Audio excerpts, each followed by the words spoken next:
In January of 1844, Rockford doesn't start the year. It locks the door. Because on paper, it's progress. But in the shadows, it's control. Hey there, how are you doing? My name is Angel, and I like all things that are mysterious, right? Do you know what's mysterious today? Today, what's mysterious is why the first major upgrade in 1844 isn't a school or a hospital. It's a jail. The brick jail is completed and occupied on January 1st, 1844. Not planned, not approved, occupied. Day one. And the language in the historical record is blunt. This is the moment Rockford goes from frontier messy to frontier organized. Here's the part that always raises my eyebrow. The buildings were essentially pushed by local power structures, and once you build a jail, you don't just hold criminals. You hold debtors, political enemies, troublemakers, and anyone who doesn't fit the town's story that week. And if you're building a case file like we are, a jail is not an accessory. It's infrastructure for enforcement. And 1844 also marks a shift in who's holding the keys. Anson Barnum serves as sheriff starting in 1844.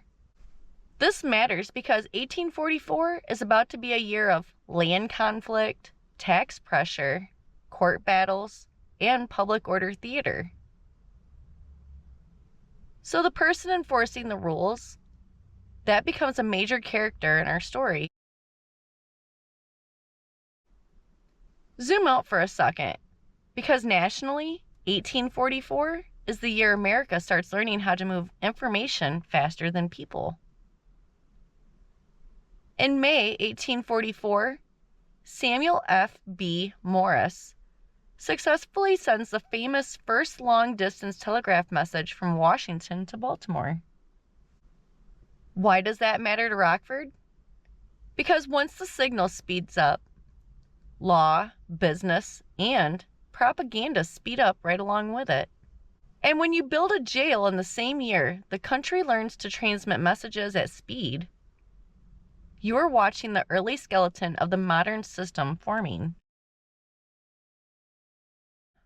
It's January, the kind of cold that makes everything quiet, but quiet doesn't mean safe. In towns like this, winter does something psychological. It traps people close together and turns small conflicts into big ones. Which is why when we hit March, you're going to see land disputes turn into blood. And here's my paranormal question for January 1844. When a community opens a new jail, do you think the building holds only bodies? Or does it start storing something else too? Fear, rage, desperation, the stuff that lingers. Look, I'm not claiming ghosts is fact, although you guys already know my opinion on that. We are saying places with suffering leave impressions, and this year is building places like that on purpose. January is the lock clicking shut. February is when we watch who starts circling the new system. Land speculators, courthouse builders, the people who benefit when order becomes profitable. And this is why 1844 still matters in 2026. Because the playbook didn't disappear, it just got cleaner. In 1844, control looked like brick walls and iron locks.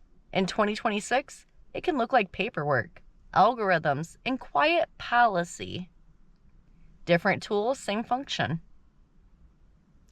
And on that note, if you liked this video, go ahead and give me a thumbs up. If you would like to see more videos like this, please subscribe.